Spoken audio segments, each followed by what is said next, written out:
We just saw how Southwest Florida is protecting and managing their most precious resource, water. We saw exciting new developments that's going to help them and help all of you. So let's move on to our second section, air, and a story about an organization that's moving people and products across great distances. Official aircraft arrival latest Juliet, departure rate is Tango, current wind 190 with 11, gust 20, altimeter 3007. The world's busiest airport handles more than 250,000 passengers every day. Getting every passenger into the air and back safely again requires an incredible infrastructure. 200 aircraft gates, 5 runways, 115 taxiways, 60,000 slabs of concrete, 25 miles of underground fuel lines, and more than 18,000 lights on the airfield. So to tell their story about how they're using WebGIS and 3D apps to improve efficiencies and empower everyone in their organization, please welcome from the Hartsfield-Jackson Atlanta International Airport, David Wright and Anthony Vasquez.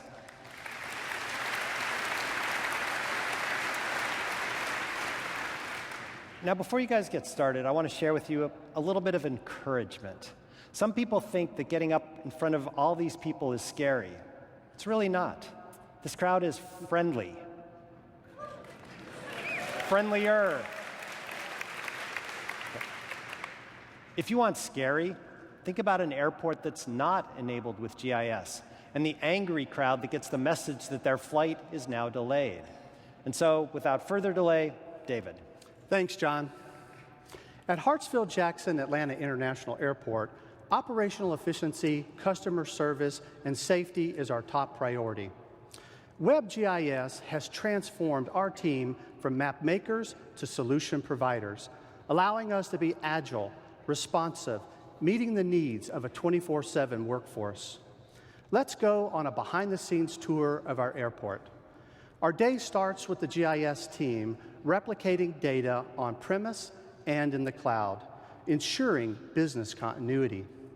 Using ArcGIS Online, we deliver focused solutions such as the maintenance viewer. Our maintenance team wanted an app that gives them access to the entire range of maintenance-specific GIS data, such as airfield movement areas, utilities, and airfield lights. We use Web App Builder to configure this app to ensure a safe and efficient mobile workforce. Let's start our tour, meet our GIS users, and see where they work. This is Ops 1. Ops 1, we are ready for the 27 left closure. Ops 1, runway 27 left, we show runway 27 left close at this time. We're showing 27 left close to this time. Thank you much. Every morning, the airside operations team uses a safety-critical app for their runway inspections. They're looking for any problems with the pavement, signage, lighting, or airfield markings.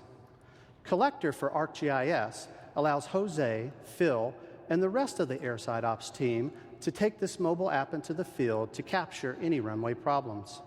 They share that data in real time across other GIS apps. To get real-time status, we also developed a dashboard that summarizes the problems and discrepancies by type, by location, and by priority. Next, you might think that cutting grass isn't such a big deal, but try doing this safely with 1,000 airplanes in your backyard. It actually takes a week to mow all the grass on the airfield, and the FAA actually inspects it. Jerome, our maintenance supervisor, uses Explorer for ArcGIS to monitor and manage the grass-cutting operations. We worked with him to understand his requirements, and we quickly configured a web map to use on his tablet. We have over 42 million square feet of airfield pavement.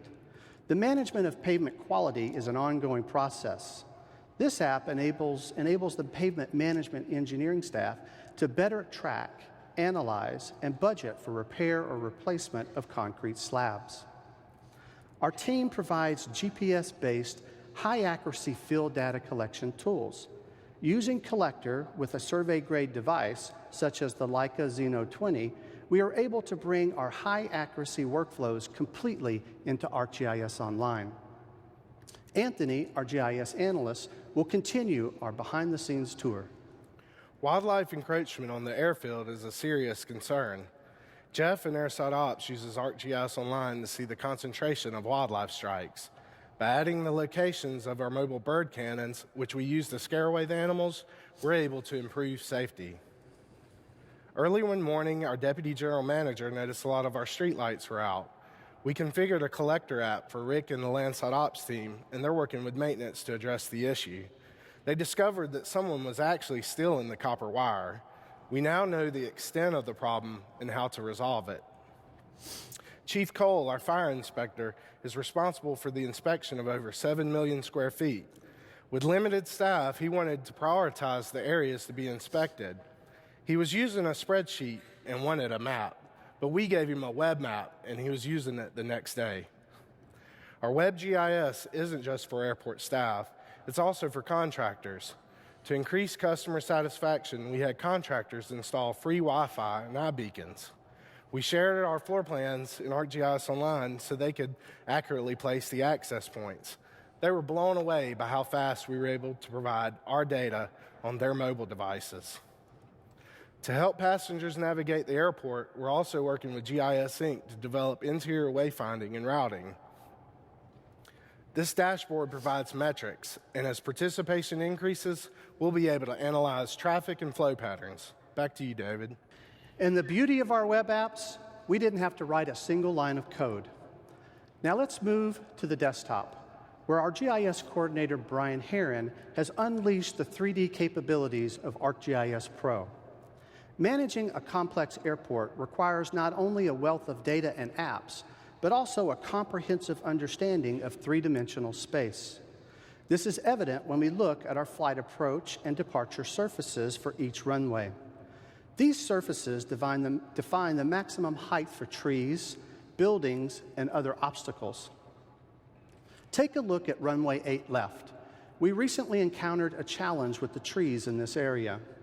The FAA regulations are quite specific.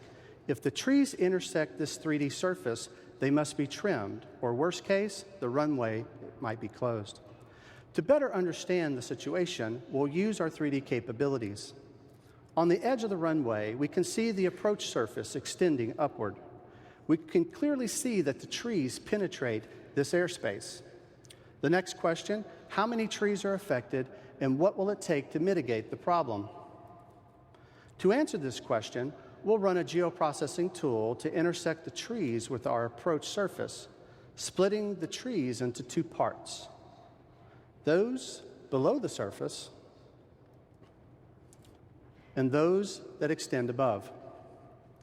We have 468 trees that intersect this approach surface, and now we know exactly what height we need to trim each tree. Overlaying parcel ownership, we now know exactly who is responsible for the trees. By the way, for those of you flying through Atlanta, we've mitigated the problems with these trees, and the FAA recently gave us a perfect score on our airfield inspection.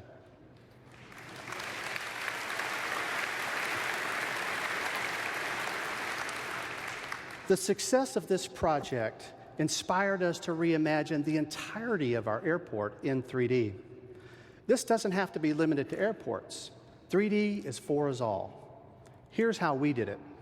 The first step used the FAA standard GIS data model and a set of cartographic rules to create our 2D base map. The second step was to add the structures on the airport property.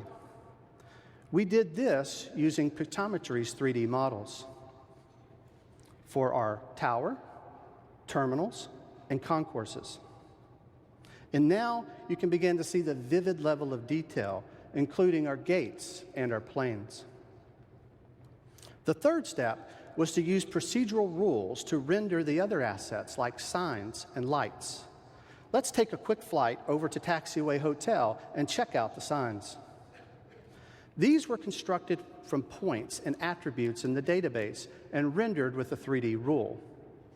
Our GIS data now becomes the signs that pilots see every day. To further demonstrate, with just a simple attribute edit, the sign regenerates. We can use the same process for every sign and every light. Procedural 3D generation. Procedural rules allow us to keep up with the dynamic changes of our airport. When an airline updates its fleet, we can easily ensure that our existing infrastructure, such as passenger boarding bridges, can support these changes. Basically, we just want to make sure the plane fits at the gate. The last step needed to complete our 3D airport was to convert our BIM, or Building Information Model, into GIS features. This allowed us to take 3D GIS inside the terminal. Now, we can begin to explore and see what's under the concourse. We can go through the windows and see what's inside. Or even go below and take a look at our transit systems. These were the 4 steps that we used to create a 3D GIS transformation of the Hartsfield-Jackson Atlanta International Airport. Together with Esri, our GIS team is setting a new standard for operational intelligence. 3D is where we live, and it's for us all. Come, join us. Thank you.